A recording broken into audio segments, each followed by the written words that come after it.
All turtles have hard shells, even leatherbacks. Dad takes me to Silver Lake. It is the beginning of May. I am small. My hands are sweaty. Dad's hands are dry, like leather. This is the first walk that I remember, the farthest from the house. Ruby the dog is with us. The lake water is brown and slow, thick like syrup. Dad teaches me the word brackish, fresh water that is partially salty. You always find brackish water where rivers and creeks meet oceans and bays. Silver Lake is not a lake. It is a creek reinforced with concrete slab edges and black metal railings. It connects to the marshlands. Baby sea bass get in and stay for a while to grow. Dad looks for them. I look for turtles. Their bodies are houses, dark, viridescent, and variegated like old-world wallpaper.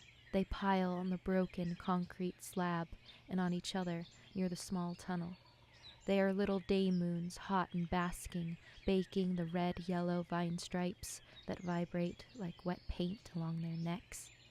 Their heads reach upward like hallelujahs in church, with their glass eyes beating out everywhere, alert, crack, crash. The brown water swirls a flash of red and yellow. Ruby barks. This is Turtle Island. Mr. Black lives in the kindergarten center. He is the man who teaches people about nature.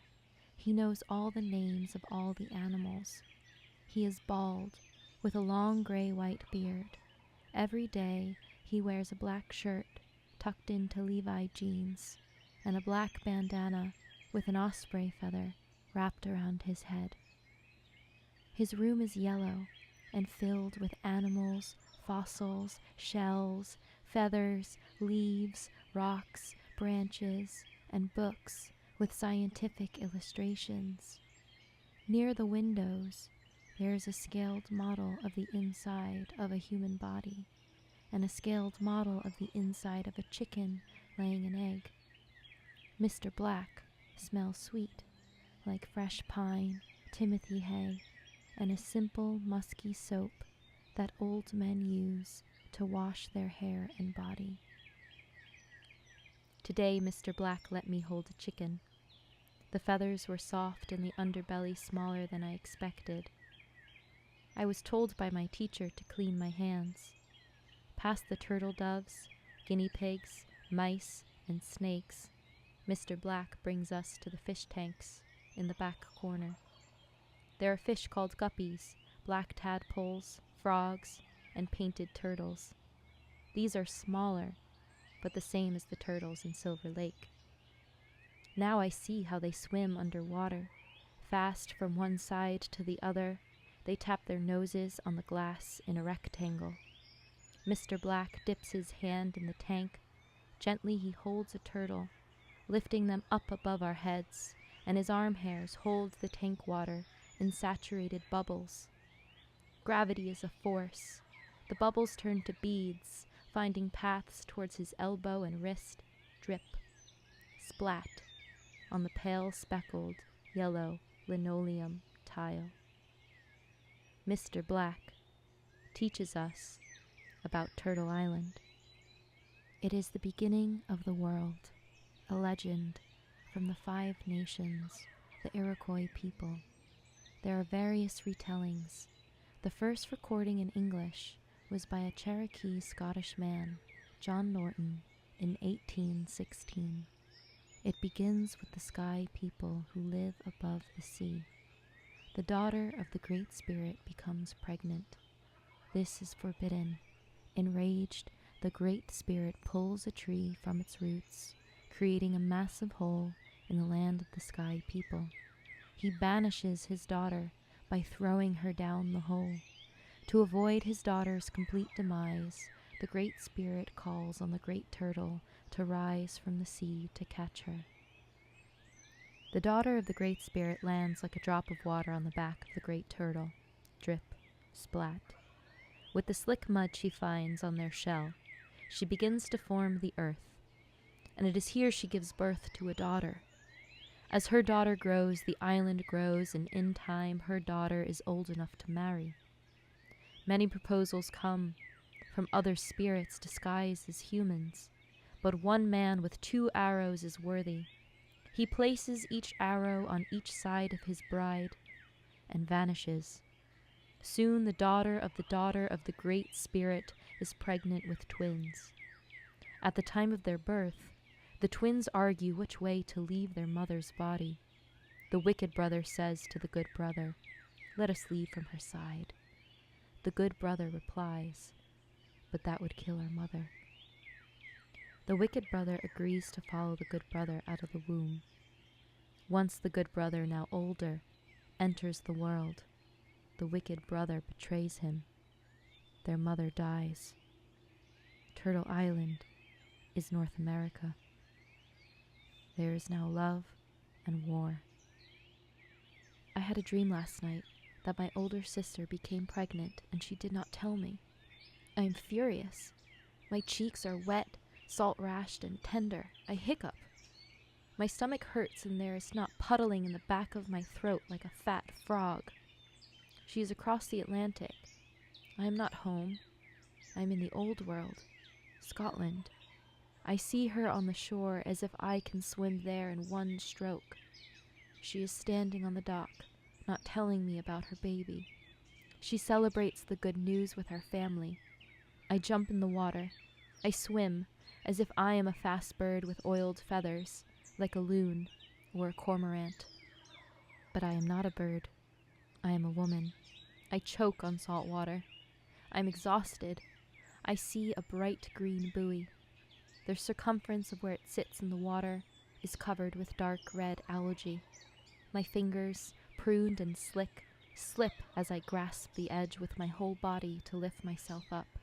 I lay on my back. Seagulls glide in one slick line, holding the air with no energy. I open my eyes. There is no shore. I am on the back of a turtle.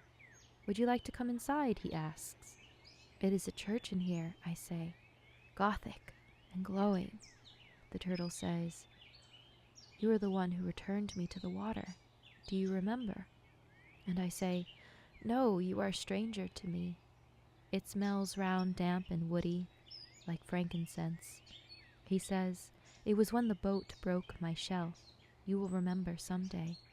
He lit a candle. "I found you drowning. Just rest. Don't worry. We will find your sister." He opens the door, casting hard daylight across my legs. I look down. My hands are white, tight fists. 2 perfect stones. I close my eyes.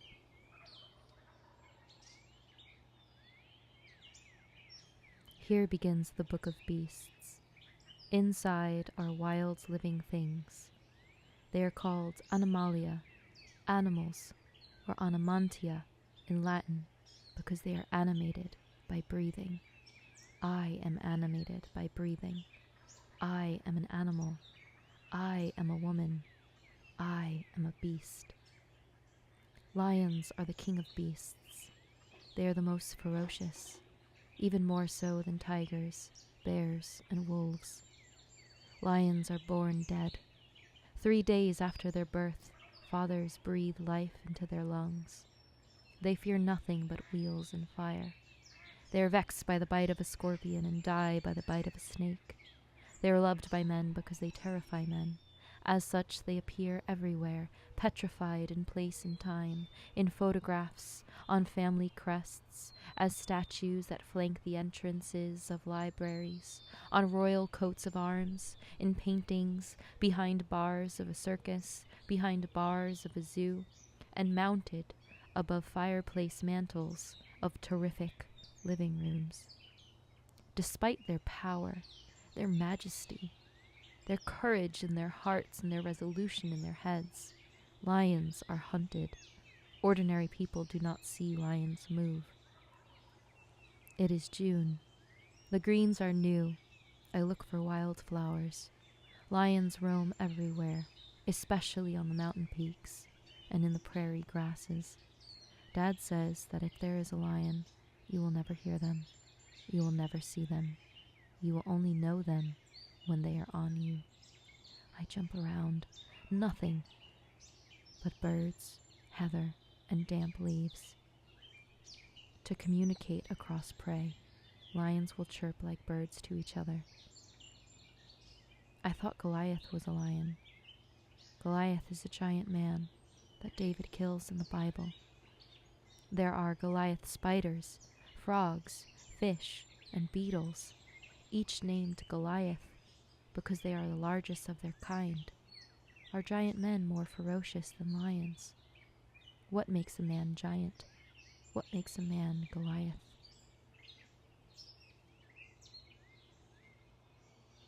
Would you rather our daughter be alone in the woods with a bear or a man? A mother asks. A bear, the father replies.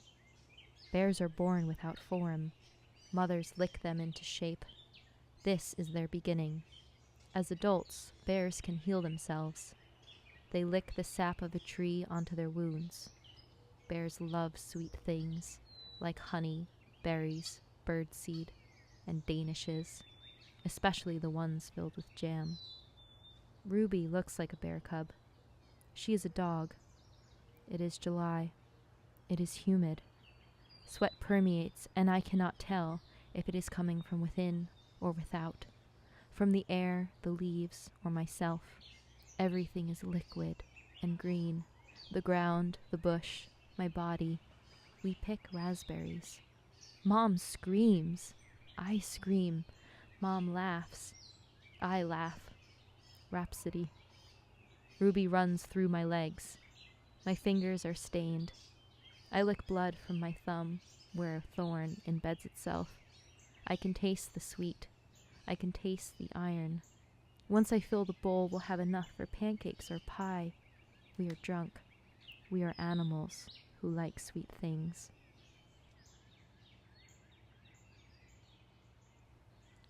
Look, a willow tree weeping wondrously.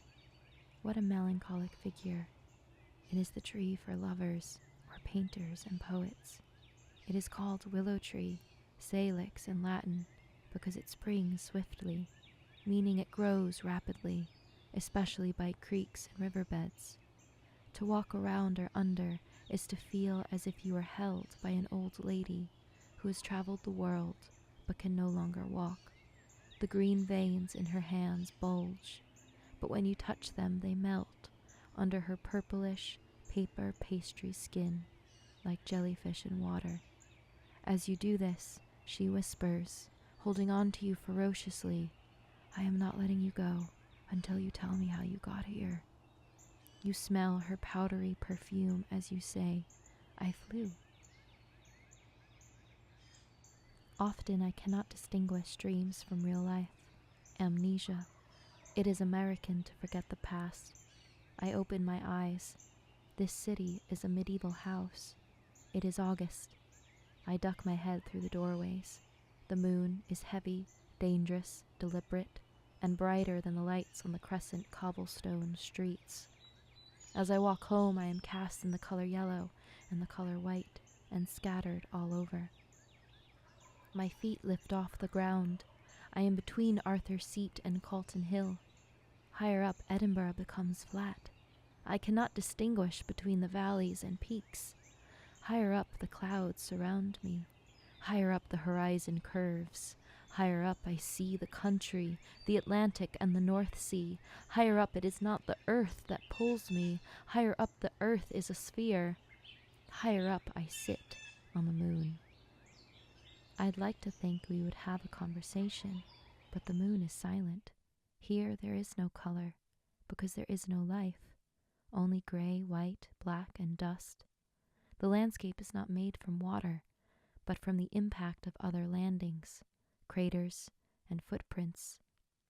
There is no humor. There is no animation. It is somber, stoic, and serious to sit on the moon. I understand why the moon always looks at the earth. There is joy in looking at colorful things. And from the earth, the moon is a lighthouse for nocturnal animals. Lovers are nocturnal animals. In Nicolas Culpepe's Complete Herbal, published in 1653, at the beginning of his entry for the Willow Tree, he simply wrote, "The moon owns it." And I'd like to think that this is because the Willow Tree becomes a house that lovers find, a place that only exists under moonlight. But there is something more dangerous than becoming a lover. It is to depend on the moon for safety. Turtles use the light of the moon to lay their eggs on beaches, and their predators know this. When the hatchlings emerge from the sand, to crawl back to the water's edge is primarily death and possibly life. Mom often tells this story I do not remember. It was September. I was 3. I did not listen. I was a danger to myself. I was wild. Mom did not expect this behavior because my older sister was good. You ran into the road and I ripped you literally from the front of the wheel, and then I beat you on the front lawn. I was in a fury, crying. I did not know how else to teach you. I was so afraid. You almost died, Mom said. I never ran into the road again. The pelican is devoted to their young. As the young grow, they will strike their mother in the face, and the mother will strike back, killing them. The mother pelican will weep for 3 days, and then she will pierce her side to spill blood over their bodies. She revives her young, teaching them how to listen. The first conversation I had with a snake was when I was 7 years old. It was October, an Indian summer. He looked like silk. He moved like silk. I caught him by the head. He is a slinky line. It must be strange to only have a spine as a body. I run my fingers along his back, and he says, "There are versions of temptation. One is to touch a delicate thing. It is why babies put things in their mouths before they could speak. They learn the world through their bodies before knowing how the world is named." "Are you dangerous?" I ask, tightening my grip. "Not to you. I was just napping in the sun. Your mother woke me with the hose." "The hose looks like you." "Yes, it does, but it doesn't move like me. It is slow and cumbersome." "But I caught you. Maybe you're not as fast as you think," I say, loosening my grip. "I like your mother's garden. I did not want to leave. Do you smell the tomato plants? Some are still ripe. Most are rotten." "Are you a garden snake?" "Are all snakes not garden snakes?" "Well, no. Some snakes are wild, like cobras or pythons." "Those are just names that people use to describe what they are seeing. There is no difference between a wild snake and a garden snake." I tilt my head in confusion. He looks at me and smiles. A garden is simply the possibility of plants growing and people paying attention. I look at him for a moment, then let him go. The world is a garden. The second conversation I had with a snake, we did not speak. He was statuesque. I did not know he was alive. I did not know he was poisonous. He was beautiful. I wanted to touch him. I stared at him with wonder. I stared at him with horror. I took a picture. He stuck his tongue out. The third conversation I had with a snake, we did not speak. He was gray paper on gray pavement. I ran over him with my bicycle.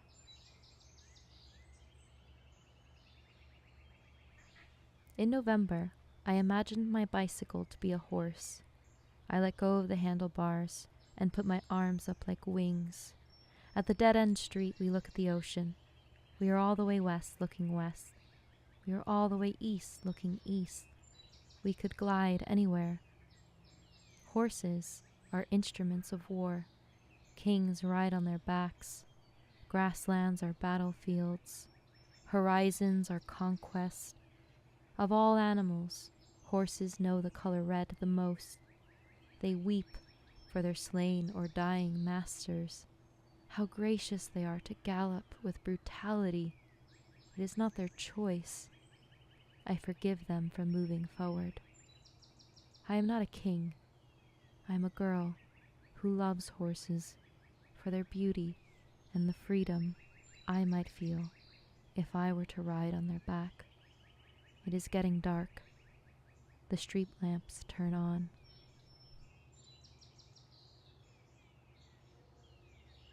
In 1995, the year before I was born, Canadian wolves were reintroduced to Yellowstone National Park in Wyoming. Over the course of almost 30 years, the wolves have changed the landscape because of something called the ecology of fear. Fear changes the behavior of prey.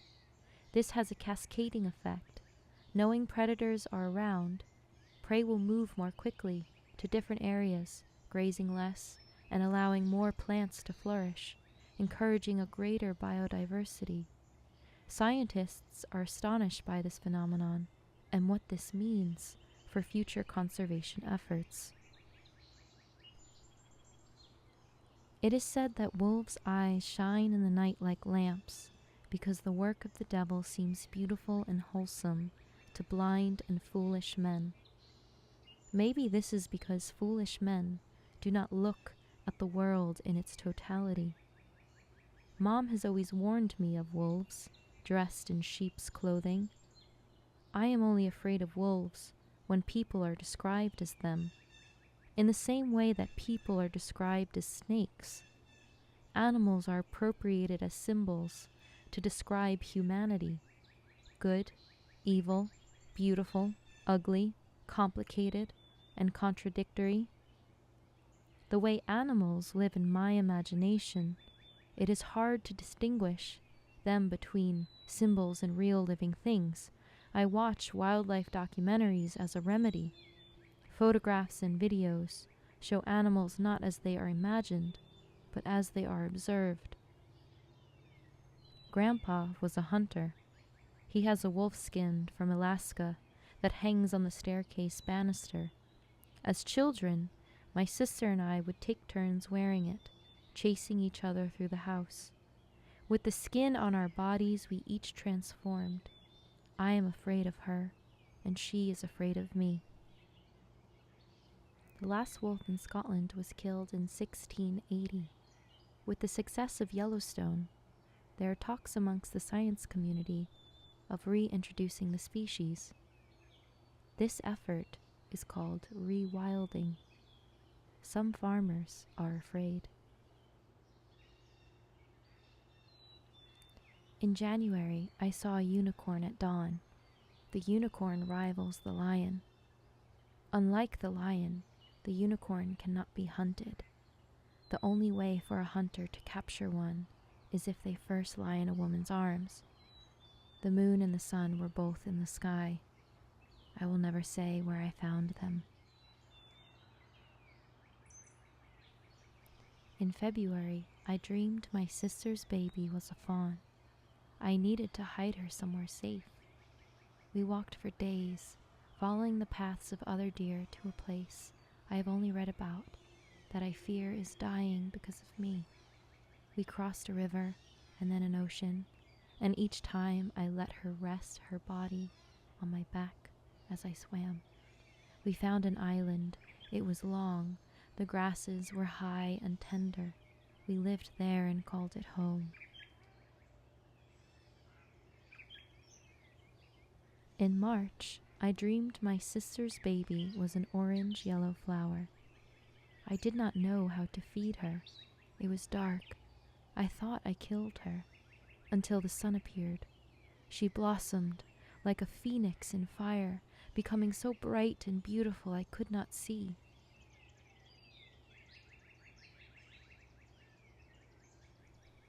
In April, I dreamed my sister's baby was a fish with silver scales. She could fly out of the water like a cosmic dancer. her gills transformed into lungs, breathing air. It is for this reason that people order pregnant women not to look at animals, because it is said that pregnant women will bear children who look like the things they have seen or imagined. I remember now. It was the end of May. I was 13. I stained my bathing suit bottoms red. Not again. Mom yells across the reeds. There's a turtle, a real sea turtle. Come quick. I pull up my bathing suit bottoms. The green flies are fat, sticky, and mean, biting my inner thighs. I run as fast as I can. Everyone is gathered in a circle. Mom, Dad, sister, brother, aunt, uncle, and cousins. The turtle is small, a baby. I can hold him with 2 hands. I touch a scar on his shell. Dad says, it must have been a boat. Looks like he got hit by the motor. He's lucky. Mom says, I've never seen one like this in Long Island. He must have fallen off the Gulf Stream. For more than a millennia, loggerhead sea turtles will hatch in Florida and enter, via the Gulf Stream, a northern transatlantic circular current system called a gyre. The turtles will grow, saving energy by floating and feasting on seaweed in this gyre for multiple years. Scientists call this time the lost years, because little is actually known about this part of their lives. It is a dangerous journey. If the juveniles rear off course, they risk exposure to predation by sharks and seabirds near the continental shelf, and more threatening, fishermen, and exposure to low and high seawater temperatures. In the midst of the climate crisis, these precarious conditions will only be exacerbated. Despite this, the juveniles use the magnetic field of the earth, something they cannot see, something they can only feel with their bodies, to remain on course to the same beach where they hatched. I look up at my sister. Dappled sun touches her baby. I cup her body in my 2 hands. She is 4 days old, a hatchling. I weep. I am a willow tree. The world is full of wonder. The world is full of danger. The world is full of plants, music, and laughter, stones that skip across lakes, birds that fly across oceans, bears that sleep through the winter, lions that hide in the grasses, wolves that hide in the night, loons that haunt us with their sad songs, coyotes and hyenas that haunt us with their sad cries, hummingbirds that flash iridescent like fairies, caterpillars that metamorphosize into butterflies, running horses and swimming narwhals that make us believe that unicorns exist, parrots that mimic our words, dolphins that jump waves, seals that look like mermaids and play like children, mountains that look like the backs of turtles, wind that knots our hair, sun that warms our skin, and people who know that it is worthwhile to pay attention. I hold on to her ferociously. How do I leave her? I will show her the animals and teach her how to protect them. I will teach her how it feels to be a woman. I will tell her stories. I will come back. I am in the lost years. I know the beach where I was born.